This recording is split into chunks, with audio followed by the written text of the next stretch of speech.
Vamos a dar comienzo a la audiencia fijada en el día de hoy para recibir los informes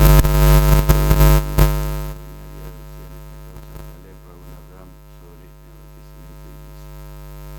Por secretaría se informa sobre existencia de paro.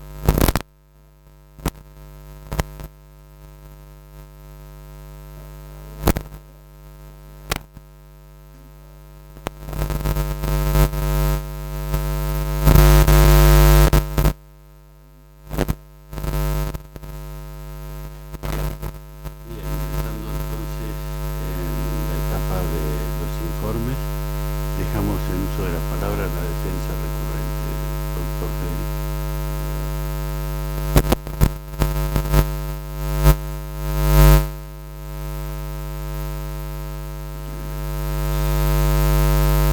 Bien. En la interposición de nuestro recurso hemos dejado perfectamente claro cuáles son los motivos que determinan nuestro ámbito. Hemos solicitado que se modifique la ley que pretende aplicarse a este caso. Aquí se ha revisado la evolución patrimonial emitiente desde el año 91 al 2003, 91 al 2003. Y se ha aplicado una ley que es del año 99.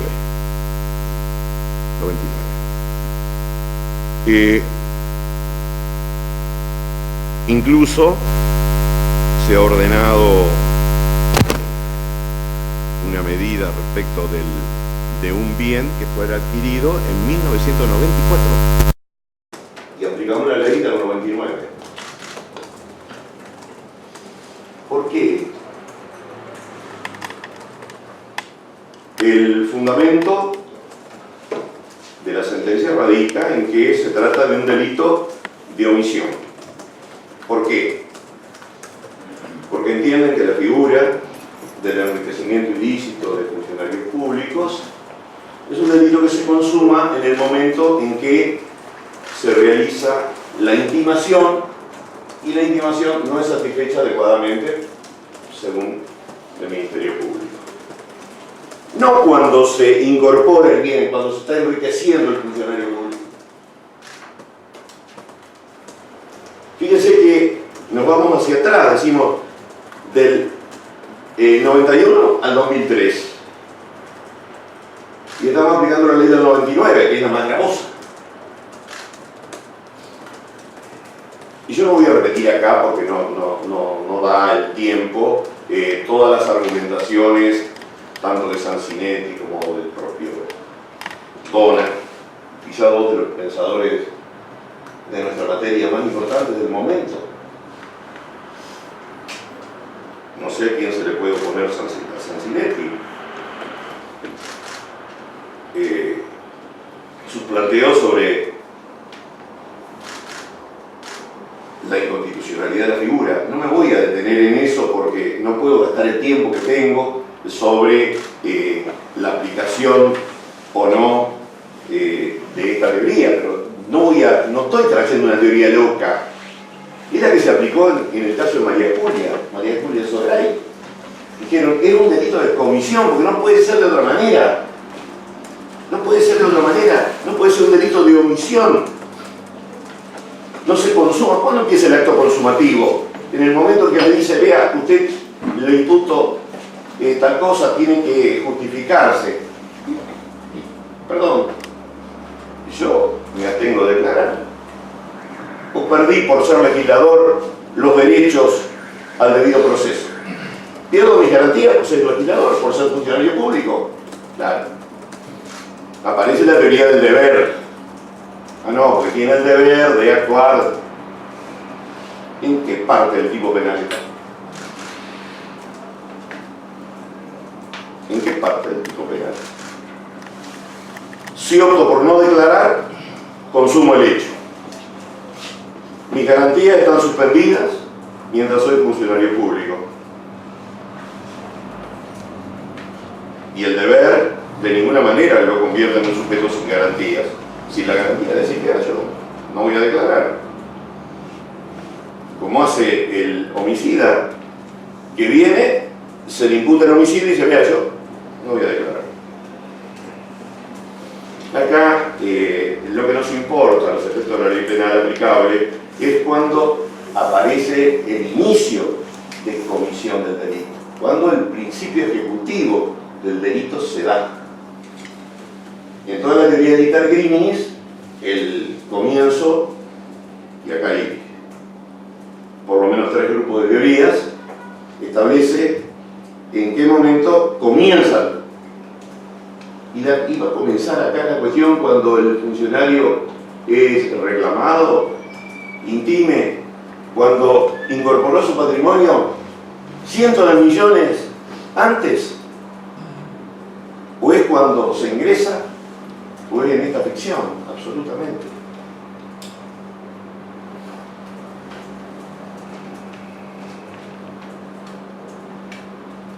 Realmente está el inicio del delito de enriquecimiento cuando lo intiman, o cuando incorporó 20 millones de pesos su patrimonio hace 3 años.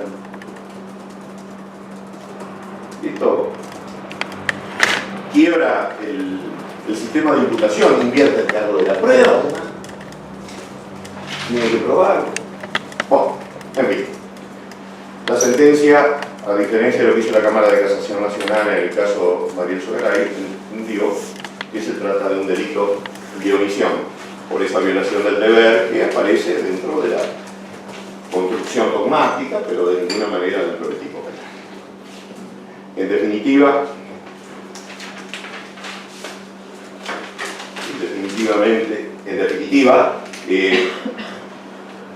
varios años después de cometido el enriquecimiento, lo puedo requerir.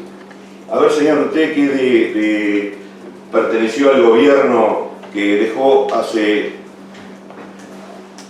2 periodos, venga y dígame cómo hizo su patrimonio. Pero perdón, no se prescribe.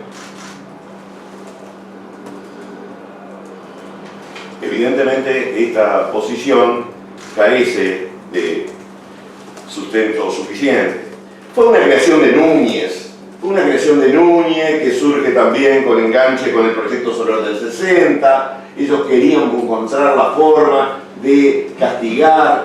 Durante 30 años estuvo sin funcionar este artículo. Durante 30 años estuvo sin funcionar y después lo tomó. Después en la Convención Constituyente se quiso reimpulsar esto. Pero la fórmula que hemos encontrado y que ha encontrado el legislador para este tipo de situaciones evidentemente es defectuosa y es inconstitucional.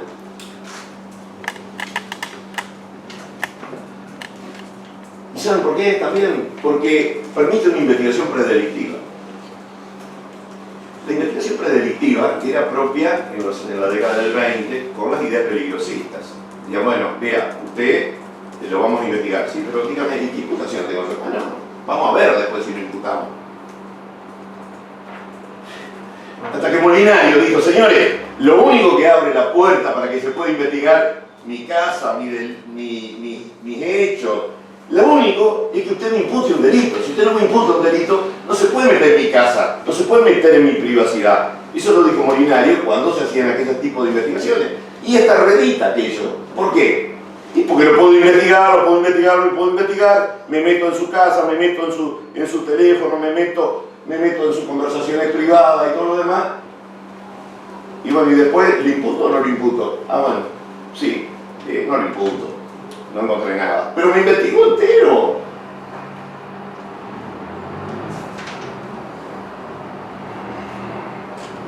Por otra parte, la ley penal dice, si mata a otro tendrá de 8 a 25 años. Mensaje de la norma, esa es la ley, mensaje de la norma, no matarás. ¿Estamos? Si acá aplicamos una ley del 99 a hecho del 91, del 94, ¿cómo puedo adecuar mi conducta? Porque en definitiva, la ley penal cuando dice de 8 a 25 años tendrás una pena de prisión, es porque te está diciendo no va a matar. Porque si mata, te meto de 8 a 25 años. Ahora, te meto de 8 a 25 años y funciona como la amenaza de la ley penal.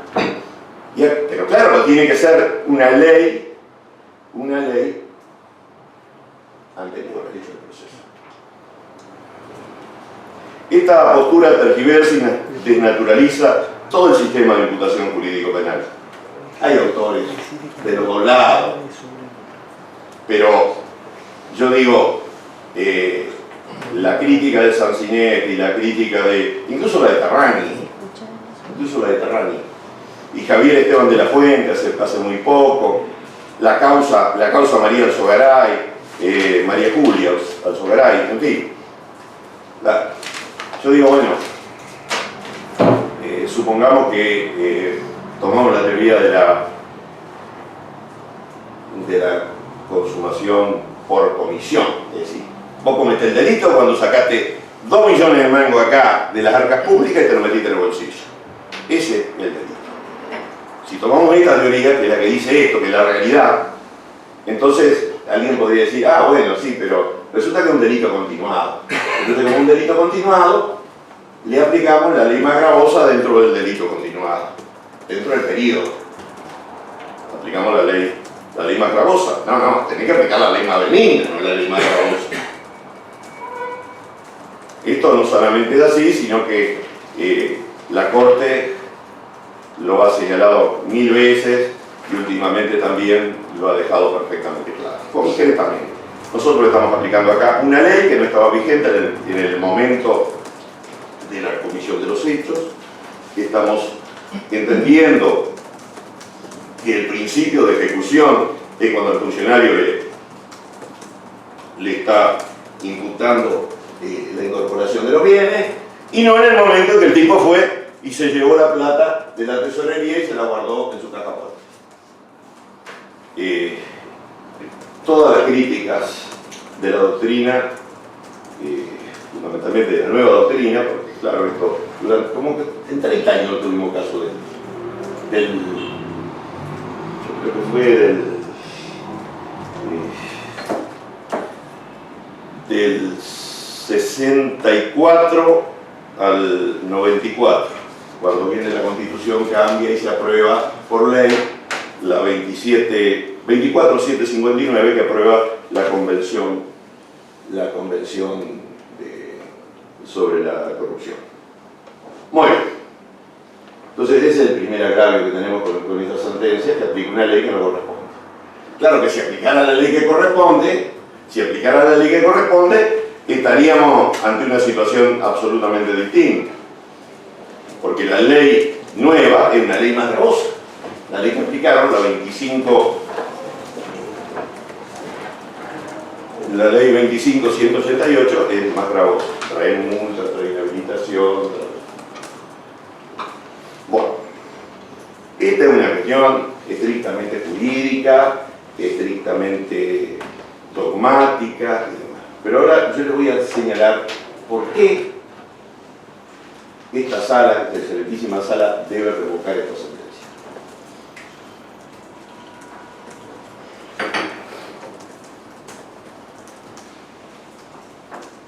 Cuando se investiga un funcionario, se le dice, vea, usted fue funcionario del año 91 hasta el 2003.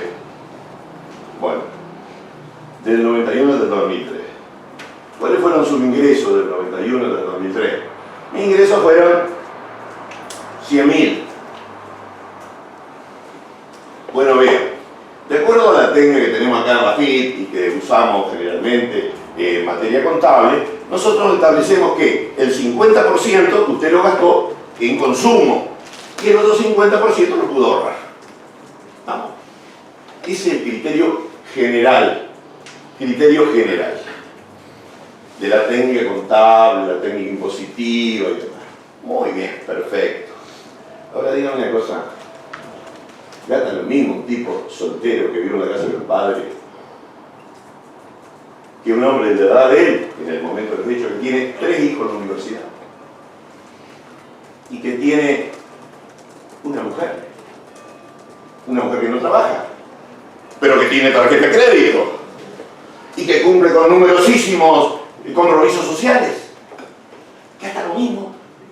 Podemos decir que un soltero gasta lo mismo que un tipo casado con 3 o 4 hijos. Que en vez de comprarse un par de zapatos tiene que comprar 5. Sin contar lo que le tiene que comprar a la mujer. Porque claro, no es que vive en la villa, vive en el nivel más alto de la cuestión social, de los estratos sociales. Si somos diputados y senadores de la provincia, entonces saben cómo viene todo el problema acá. Todo el problema viene porque al señor licenciado Taleb, que es soltero, que vive en la casa de sus padres, porque siempre vivió ahí, que vive en la casa de sus padres, que no tiene cargas de familia, porque podría ser soltero con 20 hijos y tener cargas de familia, no tiene cargas de familia, le aplica la técnica contable que el 50%, exactamente lo mismo que una persona casada. Si habremos tenido compañeros nosotros que eran solteros y nos relamíamos cuando veíamos lo que podían hacer, porque a nosotros no nos alcanzaba. ¿Por qué? Y porque teníamos 4 hijas, porque teníamos la tarjeta nuestra y la de la señora. Y así, esto es una cuestión absolutamente de perogrullo y de público y notorio. Acá aplicamos a Taleb el mismo criterio del 50% que se aplica a un hombre casado, con cargas de familia y demás. Entonces, ¿qué cuenta da? Miren, le voy a decir qué cuenta da. Acá hubo un perito oficial que fue el contador Pasadore. Entonces, el contador Pasadore dijo que el licenciado Taleb obtuvo fondos, la cifra un poco más, por 1.113.089,34. Es decir, 1.100.000. Ahora, asignándole el 50% de su capacidad de ahorro, determinó, este hombre sumó todos los sueldos, todos los ingresos, menos los ingresos que tenían los diputados y senadores por ¿cómo que se llama? Desarraigo, son gastos, compensaciones por función. Eso no lo supo. Bueno, perfecto. Entonces dijo, en 10 años ganó 1.100.000. Por lo tanto, la capacidad de ahorro que tiene es de 556. Y le agregó también lo que había ganado por intereses y demás, y le dio una suma de 860.000 pesos, que es lo que tendría que justificar, según el cálculo del 50%. Muy bien. ¿Qué es lo que dice el contador oficial? El contador oficial dice, vea, no le alcanzó para los 863.000, pero le alcanzó para los 879.000. Es decir que acá, en 12 años, Taleb no puede justificar 15.745 pesos. ¿Por qué? Aplicando el sistema del 50%. Yo digo, este sistema que le servirá a los contadores, le servirá a la FIP para hacer sus cálculos y demás, es que tenemos que tener nosotros acá para jugar un nombre. Que el perito oficial dice, en 12 años, a mí me da 15.745,89, que no alcanzó a cubrir. Pero, entonces, yo digo, si en vez del 50 y 50, decimos, porque claro, ya dije, no me voy a repetir, no gastamos lo mismo los casados en nuestro consumo, que es el consumo familiar, que lo que gasta un soltero, que además vive en la casa de los padres, come en la casa de los padres. Usted me dirá, bueno, sí, pero anda por el mundo malgastando.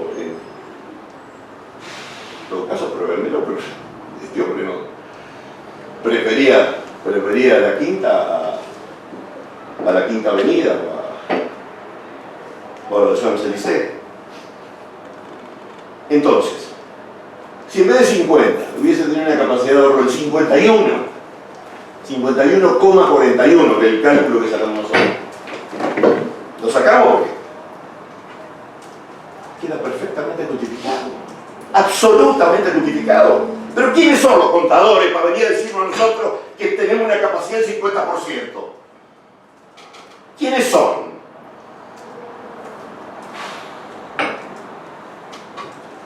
¿Quiénes son? Porque esa genérica aplicación puede servir para la masa de contribuyentes, pero no sirve para un sistema donde estamos revisando si el contador, si el licenciado Taleb se enriqueció o no.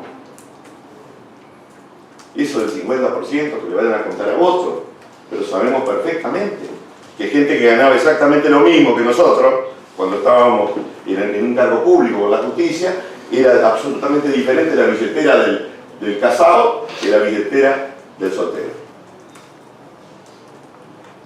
Y esto no necesitamos acudir a la doctrina alemana ni nada para darnos cuenta. Esto es una cosa así, clarita. Bueno, pero la sentencia no lo entendió así. No lo entendió así, ¿sabe por qué? Porque dijo, ah, no, este contador que sacó nada más que 15.000 pesos de diferencia, que es el contador oficial. No el de Federico, el de Federico que le daba menos. Este también está mal.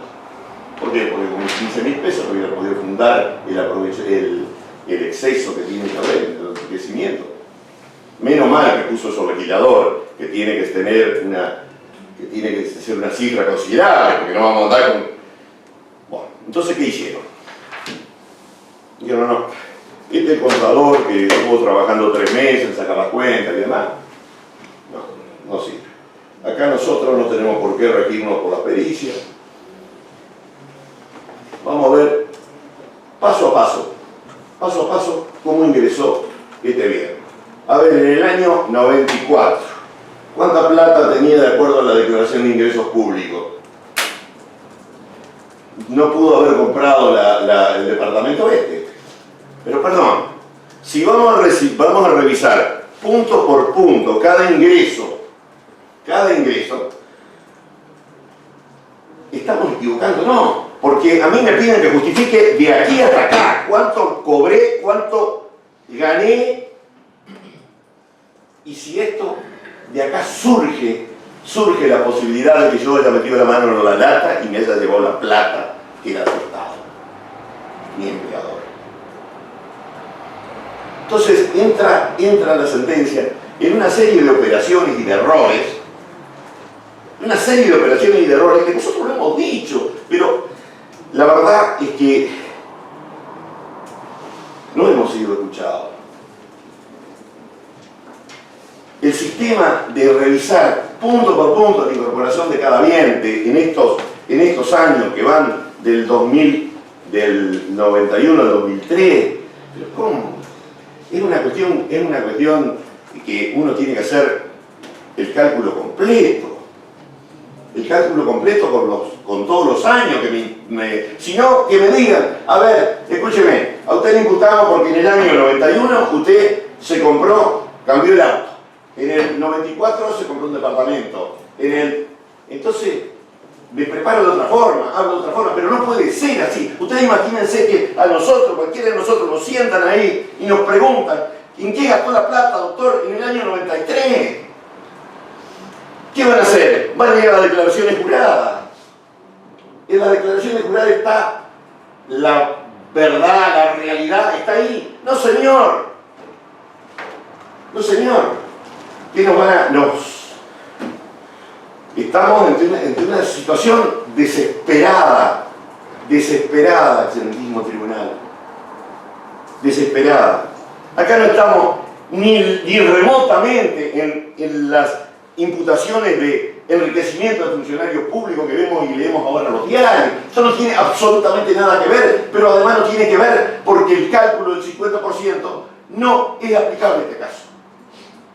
y sería una violación a la sana crítica racional que se dijera, no, vamos a tomar, como se hizo, vamos a tomar el criterio general, total, entra todo. El criterio general es para la masa de habitantes o de contribuyentes de este país.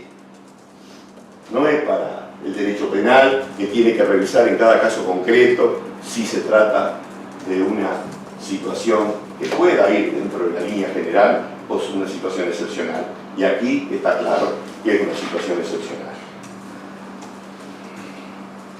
Esta crítica fundamental sobre la base de la capacidad de ahorro del imputado no ha sido atendida. Se internaron en la adquisición de cada bien por cada mes calendario, que ni siquiera la AFIP, fíjese, ni siquiera la AFIP hace eso. ¿Qué hace la AFIP?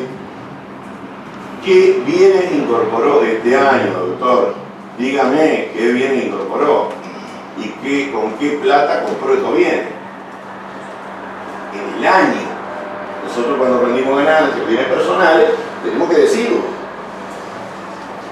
Pero no me revisan si en junio yo tenía plata para pagar lo que compré en junio, porque a lo mejor la plata esa venía de mayo o vino después una compensación de agosto por lo que resolví un préstamo familiar. Yo no digo entonces que los jueces no puedan apartarse de las conclusiones de los peritos. El perito es un sujeto de prueba, nada más. Se los han endiosado los peritos muchas veces, pero los jueces se pueden apartar, obviamente.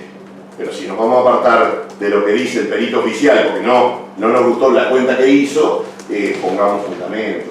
Pero no ir a hacer una revisión de la adquisición mensual de cada uno de los bienes y después llegar a conclusiones disparatadas, ¿no? Porque si usted le aplica si usted aplica una capacidad de ahorro del 60, que no sería para nada extraño en el caso de una persona soltera y demás, y un gasto del 40%, vive en casa de los padres, está solo. Entonces el cálculo les sobra.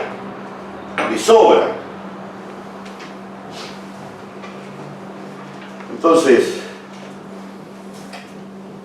eso entendemos que viola la sana crítica y agravia notoriamente la garantía del debido proceso. Ese es nuestro agravio fundamental a esta sentencia. Hemos reservado el caso federal también. Yo sostengo que no es necesario volver a decirlo en este momento porque el recurso es uno, esta es una parte del recurso, pero lo dejo planteado también por si alguna mente entiende lo contrario. Dejo la reserva del caso federal, formal reserva del caso federal, por cuanto una resolución en contrario vulneraría el derecho de defensa, el debido proceso, el principio de legalidad y de reserva, conforme lo desarrollado en los motivos del agravio. Y pido a vuestra excelencia, por favor, más allá de las doctrinas, más allá de toda la cuestión jurídica que plantea al principio, revisemos este punto, porque este punto es crucial, no solamente para este caso, sino para muchos otros casos, donde digan, vea, usted tiene capacidad de ahorro del 50%. A lo mejor a algunos les conviene. Tiene 5 hijos, 3 en la universidad, a lo mejor le conviene, pero no se puede aplicar así como aplica Edurbi, las agencias de recaudación o las agencias de reserva subsal. Esto es otra cosa. Esto es derecho penal. Acá estamos viendo a una persona que ha ejercido las altas magistraturas y que viene condenado por una sentencia donde hay desaciertos de carácter técnico, además de los desaciertos de carácter jurídico. Dejo así ampliada la fundamentación de mis agravios excelentísimo tribunal. Se tiene presente el informe de la defensa. Vamos a uso de la palabra del Ministerio Público. Gracias, señor presidente, excelentísimo tribunal, estimado colega de la defensa, licenciado Pedro, señora secretaria. Venimos aquí nuevamente a discutir, a rediscutir lo que ya se ha discutido hasta el hartazgo en la sentencia de mérito, su revisión casatoria muy amplia, con estos dos motivos que yo me voy a referir ahora, pero quiero adelantar. En primer lugar, que creemos que el recurso es formalmente inadmisible, sustancialmente inadmisible, por las restricciones del artículo 521 y siguientes del Código Procesal Penal, en el sentido de que cuál es la materia revisable, y este tribunal tiene doctrina sentada hace ya muchísimo, desde que es tribunal de alzada o del recurso de impugnación extraordinaria después de la instancia de casación provincial, en el sentido de que da definitividad al servicio de justicia, a la teoría de la decisión judicial a nivel federal, en el sentido de las facultades no delegadas a la nación, como es la justicia. Entonces se analiza aquí si hay agravio federal, si hay agravio suficiente para abrir un recurso extraordinario ante la Corte. Y aquí se está reeditando cuestiones que han sido discutidas hasta el hartazgo en la instancia de mérito y en su revisión casatoria, y se traen cuestiones normativas que ya han sido discutidas ante este tribunal en los anteriores casos, inclusive con el mismo letrado defensor, el caso Rossi, las decisiones de la Corte Suprema que se remiten a los dictámenes del Procurador General en Alzogaray y en el caso Rossi, entre otros. Y se vuelve a reeditar esta cuestión que ya ha sido zanjada por el bloque de constitucionalidad al que yo me voy a referir, en el sentido de las convenciones internacionales que precisamente dicen que el modelo a seguir en la materia de la anticorrupción es el modelo argentino, en el sentido de aquella invención, coincidimos todos, del delito de enriquecimiento ilícito. Y tal es así que todos los países de Latinoamérica, a partir de la Convención Internacional, han copiado el texto de Argentina. En algunos casos, como los proyectos europeos, que también yo cito el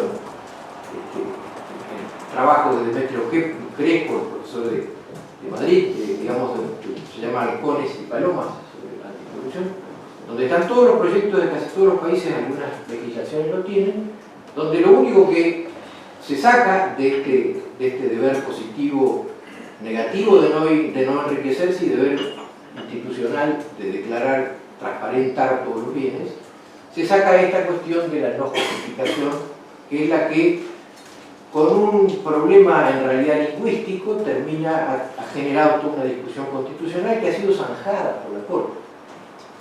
El doctor Federic citaba un trabajo de Lascano cuando asumió en la Academia del Derecho en Córdoba, que se refería a estos delitos, y la conclusión de ellos y de los juristas cordobeses es: todos estos fallos y el bloque de convencionalidad ha cerrado la discusión constitucional de este delito. Entonces, lo que yo primero quiero señalar es que este recurso es inadmisible en los dos supuestos que plantea nuestro colega el doctor Federic, porque no supera el estándar del test de admisibilidad que tiene la Corte y que ha ratificado en Martínez Areco, donde trae una analogía con la filosofía de la historia, con el filósofo de la historia Wilhelm Bauer, un texto de 1921, introducción a la filosofía de la historia, a la metodología de la filosofía de la historia, donde hace esto del paralelo entre la historia, la labor del historiador y la labor del juez como decisión de derecho. Entonces trata esta metodología de Bauer, de la heurística, la crítica interna y la síntesis, en paralelo con las fuentes de prueba, la autenticidad de la prueba, la credibilidad y la conclusión como contexto de racionalidad. Y culmina Martínez Areco de la Corte diciendo: ¿qué queda después de la casación de las provincias? ¿Qué queda para la Corte?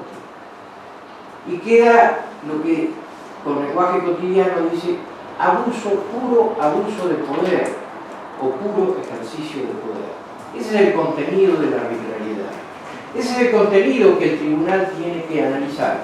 Si la sentencia casatoria es una sentencia que hace abuso de poder en el sentido de arbitrariedad absoluta. Es un vicio de tal magnitud, dice la Corte, que hagan prácticamente irreconocibles la aplicación del método histórico o indudablemente desconozcan restricciones importantes de la Constitución y las convenciones, es decir, el redirigido vicio de la arbitrariedad. Esto lo dice Martínez Areco, y este tribunal lo ha tomado recientemente en Broggi, antes en Ezequiel Martínez, y una cantidad de precedentes anteriores donde señala esto, que el recurso de impugnación provincial no es una tercera instancia de mérito, sino que tiene este cometido constitucional restrictivo. Por eso es extraordinario. Y acá no ocurre esto, y me voy a referir la mayor brevedad posible. Y para evitar alargamiento de tiempo, yo me voy a remitir directamente, porque la audiencia de casación, la audiencia de juicio está muy, todas las partes, porque esto no surge de la decisión judicial arbitraria. No es que el juez se le ocurrió decir cualquier cosa respecto de este delito. Son las partes las que hemos traído de toda la discusión. La defensa a tout court, la figura de Peitó, como yo digo siempre, la persuasión y la garantía de objetividad, porque hay que decirlo de una vez por todas. Nosotros, el Ministerio Público Fiscal, tenemos el deber positivo, así como los funcionarios públicos tienen el deber positivo de transparentar sus bienes y de no enriquecerse de modo incompatible con los ingresos. Y al ser requeridos como condición objetiva de punibilidad, tienen, si quieren, tienen la posibilidad de decir que cuestiones no afectan a la punibilidad por el ilícito ya está consumo. Así nosotros también tenemos el deber positivo de investigar y de investigar por el artículo 274. No podemos hacernos distraídos. Y no tenemos la potestad que tienen algunos, como el señor presidente de la Nación, que puede decir ante un ilícito gravísimo, volvamos a foja cero. No, nosotros no podemos decir eso. No podemos decir que el licenciado Talegro es una persona que nos merece una confianza, entonces no lo investigamos. No, tenemos el deber positivo de investigar. Y si no lo hacemos, quebrantamos las convenciones, quebrantamos el artículo 36 de la Constitución Nacional y quebrantamos el 234. Podemos ser enjuiciados y podemos ser enjuiciados. O sea, los deberes positivos no están solamente para los funcionarios que pueden ser acusados por el enriquecimiento ilícito, están también para nosotros. Nosotros tenemos que hacerlo y ejercerlo con total responsabilidad, que es lo que hemos hecho. Entonces yo remito a esta discusión que está grabada, está video grabada.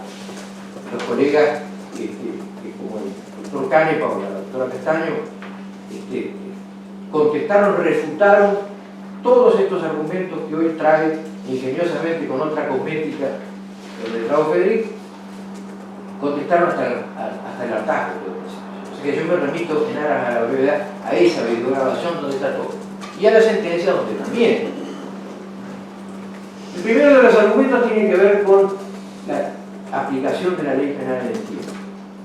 Y en realidad, por eso digo que ingeniosamente, porque el doctor Federico trae esto como una cuestión novedosa por la postura intelectual que toma la casación, que es diferente a la postura dogmática que toma la sentencia de mérito. La sentencia de mérito dice, sigue la tesis que seguimos nosotros, obviamente la sigue las cargas, sigue Fontavaleta, es una parte importante de la doctrina, la sigue la casación nacional, en Sogray, donde se dice que el delito de enriquecimiento ilícito de la vieja postura de Núñez es un delito complejo, en el sentido de que hay un enriquecimiento, es un aspecto comisivo, y hay una omisión de justificar, más allá de algunas vueltas que tuvo Núñez después.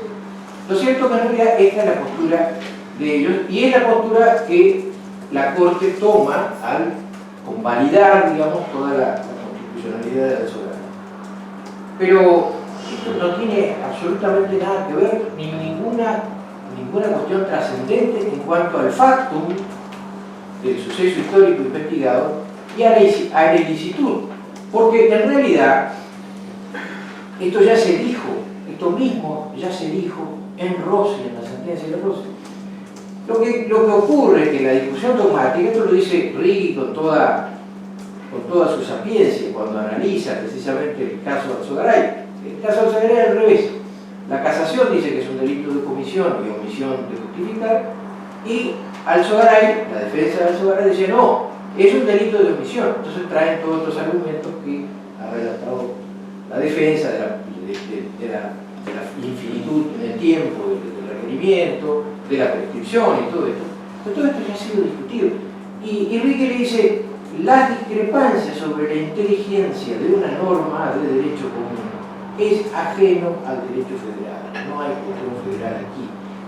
Y Chiara Díaz, en el voto del año 2003, donde rechazó el planteo de la defensa en Rossi sobre prescripción, lo señala. No puede ser una cuestión académica. Porque, vamos a la cuestión central, en realidad acá hay un malentendido dogmático. Los autores que dicen que, entre ellos, la propia sala de casación en Rossi y anteriormente en Yedro, que sostienen esta tesis de la omisión de justificación, en realidad están sosteniendo una postura compleja, porque la omisión en sí misma, esto lo dijo Radbruch en el año 2004, la omisión no es nada. La omisión, tan omiten evitar la muerte, la madre que deja de amamantar al hijo como el vecino. En sentido naturalístico no hay nada. Siempre hacemos y dejamos de hacer cosas. Cuando yo estoy hablando no estoy en silencio. Esto es el mundo de la naturaleza o el mundo social. La existencia de la omisión es una existencia normativa. Solo se explica en términos de deber. Por eso Mikhail Pavlik, el discípulo más importante de Jacobs, toma esta distinción en el mundo delictivo, en el mundo de la dogmática, entre delitos de organización y delitos de fomento, llaman, competencias, porque el tema es la competencia por el deber.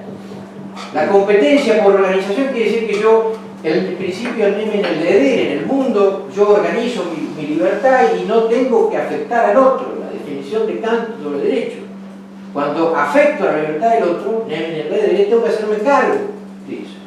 En el mundo de las instituciones, la competencia de fomento, yo tengo deberes positivos.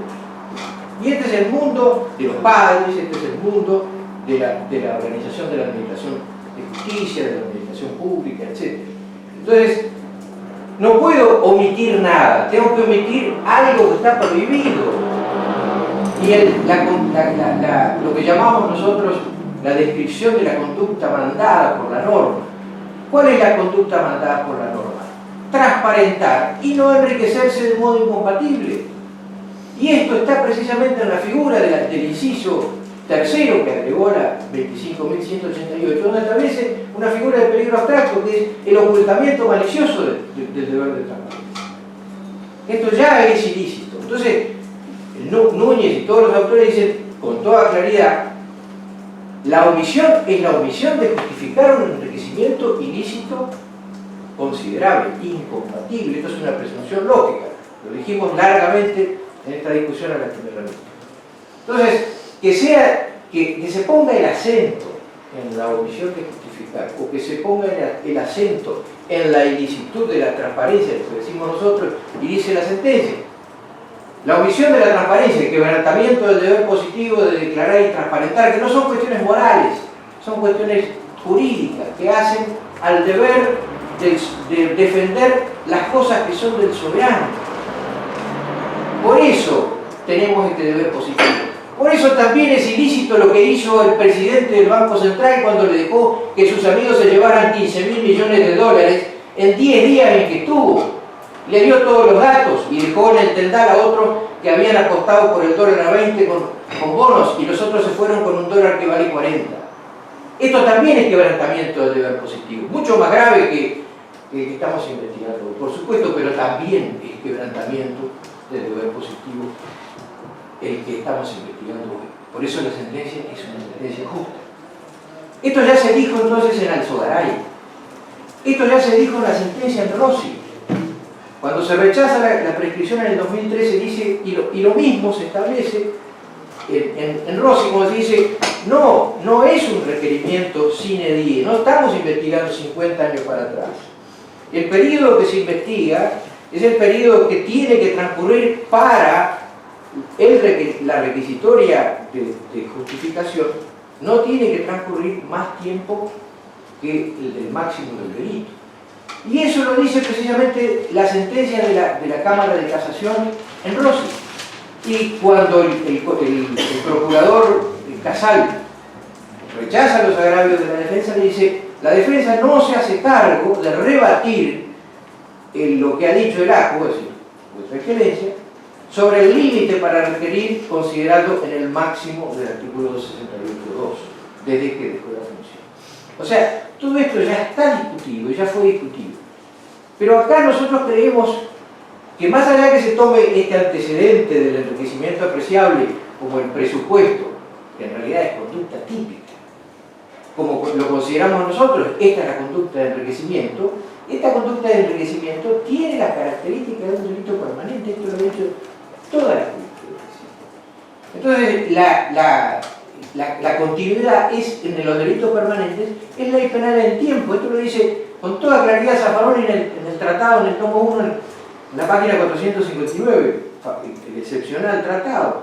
El que comete un delito permanente en vigencia de leyes sucesivas será penado conforme a la ley que regía el último acto omisivo, aunque fuese más gravoso.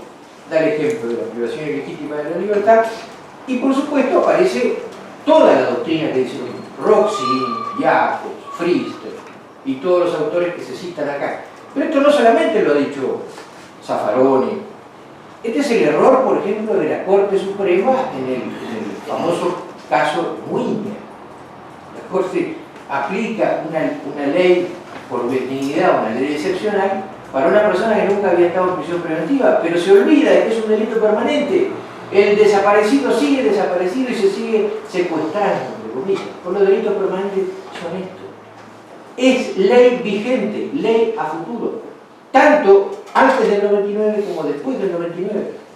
Y el argumento es un argumento de lógica de igualdad, que lo desarrolla Zaffaroni. Quien comienza y termina un secuestro con la ley más gravosa, se ve perjudicado que quien comienza un secuestro y lo termina con una ley más gravosa y la principio más benigna, entonces hay que aplicarlo más benigna. Eso es contrario a la igualdad.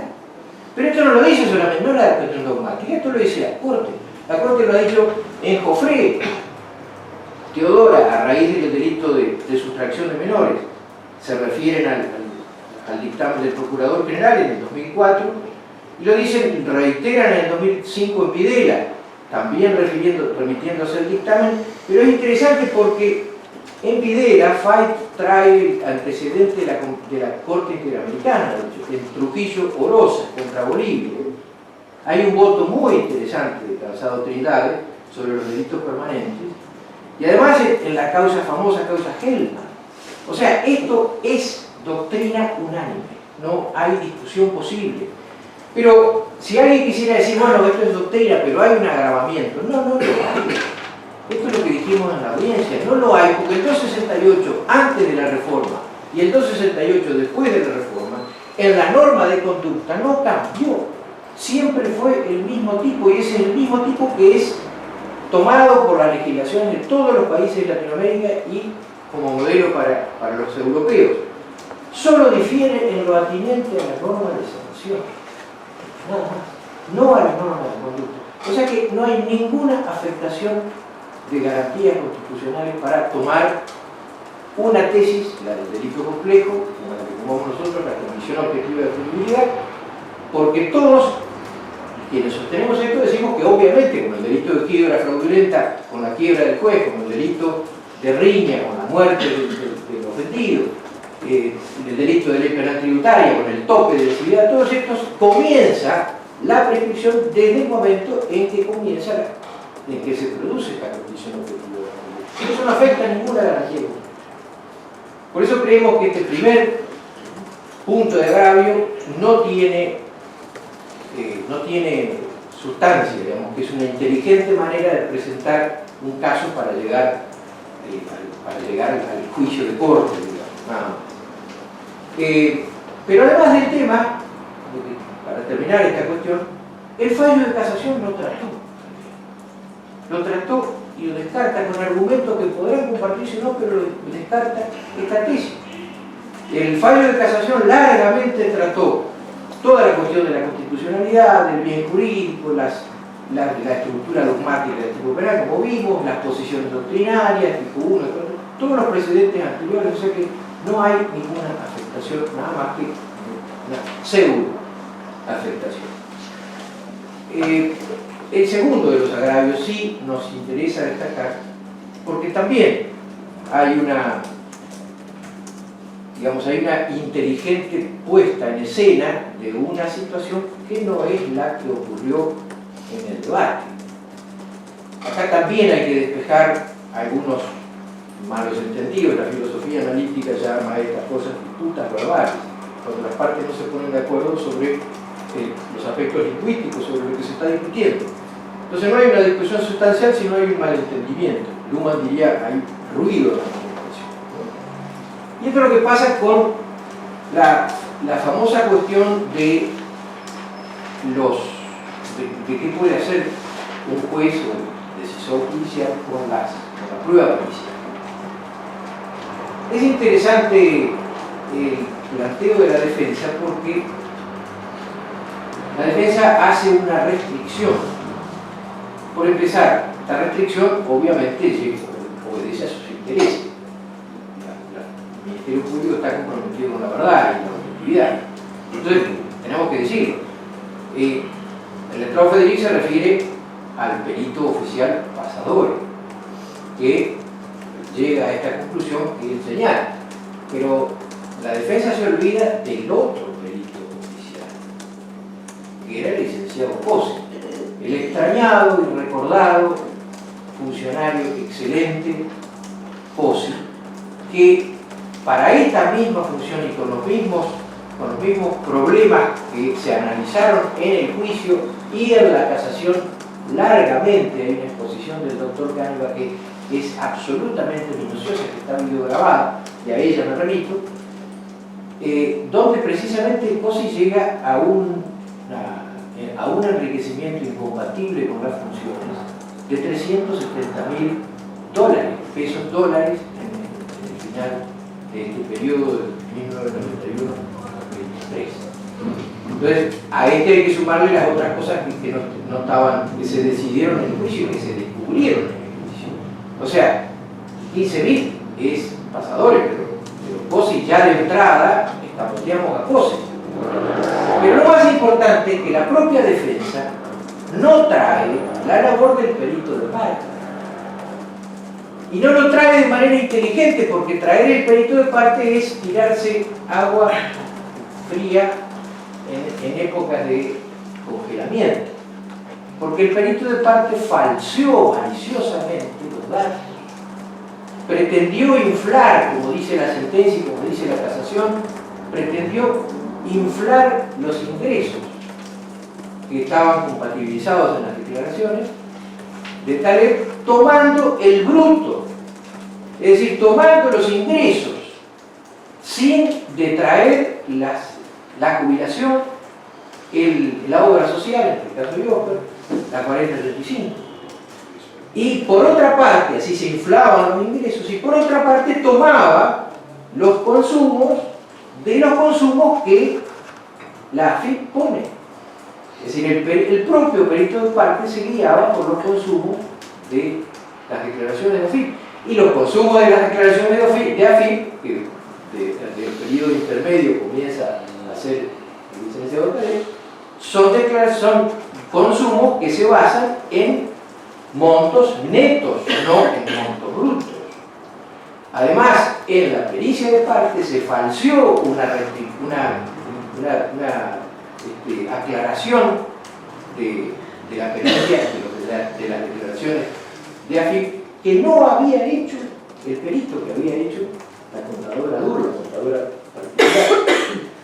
De todo esto no dice absolutamente la defensa nada, claro, no lo dice porque el perito de parte ha hecho una tarea ilícita.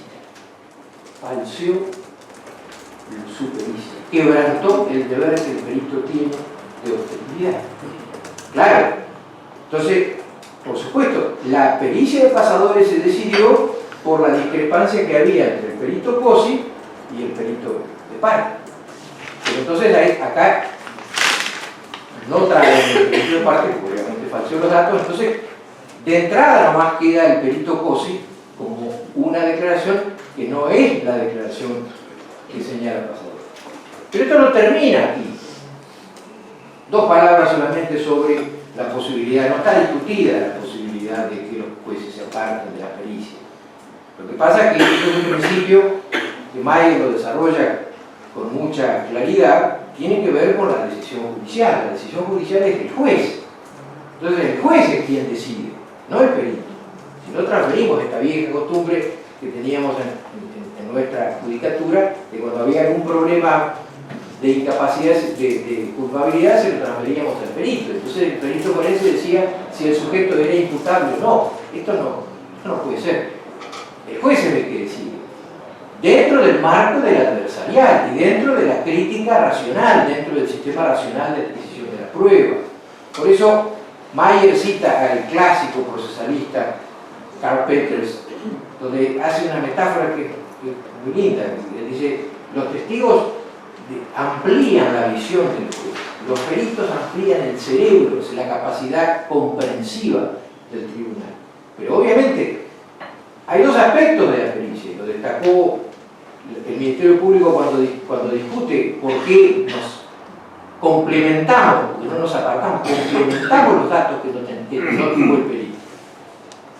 Habla de contradicción y de que sea totalmente inverosímil. Pero nosotros traemos esto y Mayer dice claramente, una cosa son los hechos que se tienen por cierto para una pericia y otra cosa son los hallazgos de la experticia científica. Y toma en esto lo mismo que dice Roxin. Los que generan problemas para el apartamiento son los que atienen específicamente a la experticia científica. Yo no puedo decirle a un perito que me habla sobre toda la comprobación de la psicología infantil sobre una situación de abuso, no puedo decirle, a mí me parece que no. Porque sí, si el perito, pero así el juez no se puede apartar de ninguna prueba, no solamente de la pericia. Entonces, en este caso nosotros lo que hace el decisor, el tribunal de juicio, fue tomar en cuenta las cosas que la procuración, en su momento la procuración, en la casación, que es lo que estamos analizando, pero en su momento los argumentos de la doctora Castaño y del doctor Canepa en el juicio de instancia. Entonces acá es donde viene la cuestión que yo digo de inadmisibilidad, porque la defensa cuando plantea de esta manera, digamos, restrictiva, nada dice, como decíamos de Budasov, pero nada dice de todas las otras cuestiones que dan pie. No critica ninguna de las cuestiones que dieron pie a lo que la defensa llama apartamiento, yo digo complementariedad. Entonces, para no ser reiterativo con lo que ya dijimos en la audiencia de casación, el perito pasadore tiene un aspecto que es compatible, que lo admite la defensa, que es no tomar de los montos anteriores al 1991, no toma los llamados gastos compensatorios porque no están fundados, no están respaldados. Y acá hay una cuestión que yo quiero introducir porque es lo que tiñe de legitimidad nuestra complementariedad o nuestro análisis. Acá hay un quebranto del funcionario del deber de transparentar sus bienes, porque el deber de transparentar los bienes no se hace de cualquier manera. Existe una ley que a nosotros se nos aplica, a todos los funcionarios se le aplica, que las declaraciones, en el caso nuestro, tienen que ir en secreto al contador del Poder Judicial. En el caso de los restos de los funcionarios de los poderes, tienen que ir a la Contaduría General. Y esto no se hizo en este caso. Hay una omisión, hay un quebrantamiento del deber positivo. Esto le hubiera permitido al funcionario hoy acusado decir, acá están mis bienes declarados en regla. Esto no se hizo. Por eso esto se le vuelve en contra. No hay no hay una reversión de la carga, pero de ninguna manera. Hay una omisión de deber positivo que declarar en la forma que se exige la declaración. Entonces, cuando se nos presenta una declaración de parte, sí la Fiscalía, el Ministerio Público, va a hurgar a ver si esa declaración es veraz o no. Y ahí van los peritos a ver si es veraz o no. Pero porque existe un quebrantamiento primigenio. Entonces, por eso, el juez, el tribunal se aparta y la casación le da lugar. Y precisamente nada dice de esto la defensa, nada cuestiona la defensa en el recurso extraordinario como inverosímil, como arbitrario, como falso, así como es falsa la pericia de Durazzo. El perito pasador no toma en cuenta cuestiones que son muy trascendentes, que hacen que la pericia lleve al monto, en el faltante, en el no justificado, lleve al monto que había dado Cosi. Esto es una cuestión fáctica, que se decidió en el tribunal, en la prueba.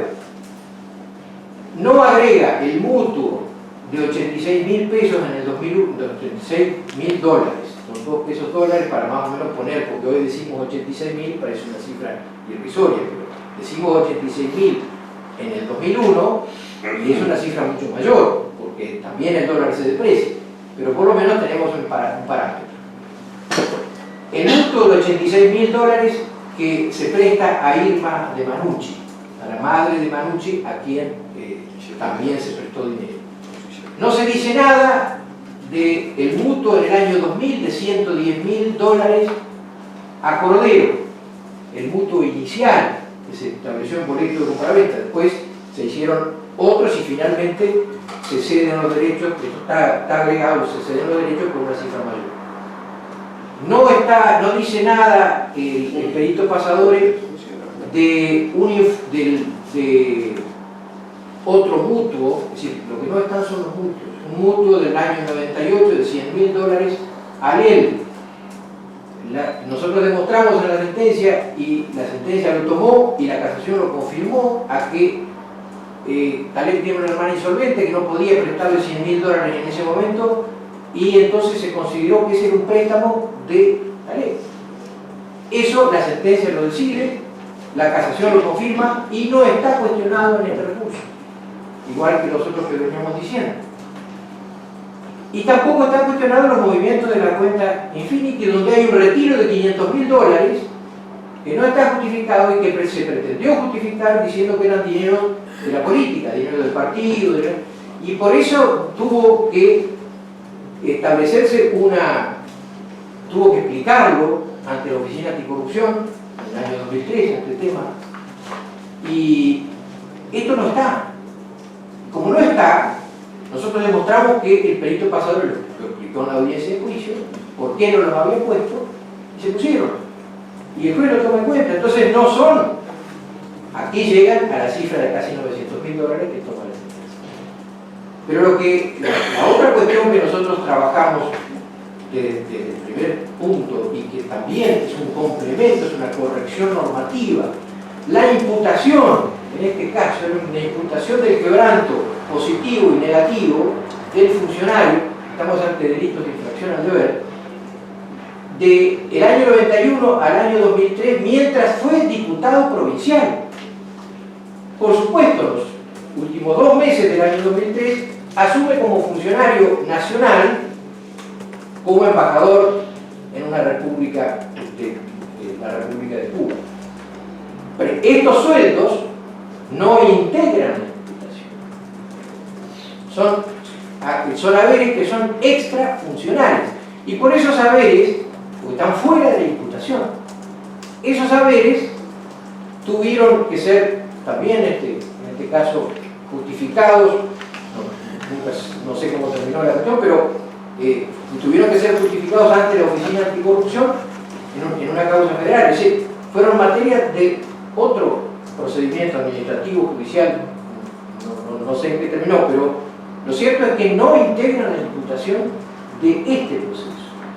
Por eso nosotros hicimos esa corrección, es decir, el Ministerio Público Fiscal hizo esa corrección, y por eso se detrae ese movimiento, y esto es lo que toma la sentencia cuando, contrariamente a lo que señala la defensa aquí, de ninguna manera, de ningún modo arbitrariamente o por una cuestión antojadiza o por una cuestión de que había que culpar o que condenar, toma esto diciendo, cito esta parte final para terminar: el patrimonio que establece Pasadores es de 879.200, es decir, hay una diferencia de 67.154, dos casas del año 2003, dice el tribunal.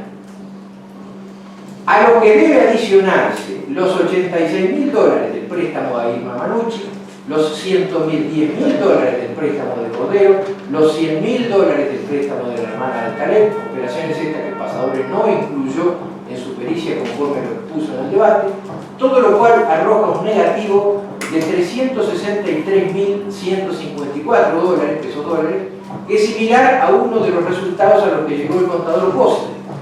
Y si a dicha cifra se le suma el retiro en efectivo de $500.000 pesos, obtenemos un total de 885.154, resultando este monto el incremento patrimonial de Raúl A. Taleb, cuya justificación no surge de la documentación analizada. Esto lo dice el juez en el facto, y reitero, esto fue confirmado por la casación y no ha sido materia de rebatimiento argumental en este caso.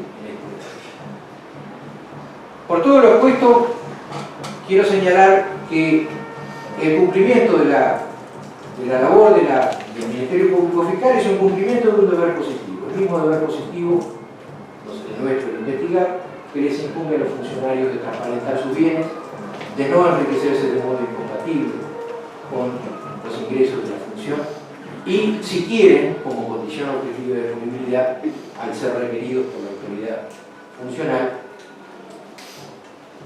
decir algo o no decir nada. La tarea de probar es una tarea nuestra, y los dos tribunales, el Tribunal de Juicio y la revisión amplia de la casación en los términos que lo he dicho, han dicho que esto ocurrió así y han confirmado esta situación en una sentencia que no agravia en el sentido de normativo como pretendió la defensa. Sí es verdad, como se dijo y como anticipé, que hay delitos mucho más graves en el ámbito administrativo y en el ámbito de la función pública. En el ámbito nacional lo vemos todos los días, debemos al 95% del Producto Bruto Interno, tenemos una deuda sacada a 100 años, yo creo que es el único caso en la historia del mundo económica de que hay un préstamo a 100 años con un interés usurario en dólares. Pero bueno, esos son, como yo he dicho siempre, esto es tú también o tú más, esto es una falacia. Yo no puedo alegar que no me condenen por homicidio porque Videla mató 30.000. O no puedo decir que porque estos financistas que están a caballo del gobierno se roben lo que se han robado, yo puedo ser absuelto de lo que hice. Esto es la falacia de tú también, tú más, y por eso es que nosotros creemos que se debe rechazar el recurso extraordinario planteado y confirmándose la sentencia también aceptada. Informe del Ministerio Público Fiscal, se cierra la etapa de informe, el tribunal pasa a la delibera y al finalizar la deliberación se iniciará el resultado. Muchas gracias por escucharnos, señor presidente. Lamento profundamente no poder rebatir en esta instancia, pero bueno, esas son las reglas del recurso. Que tenga un buen día. Así es.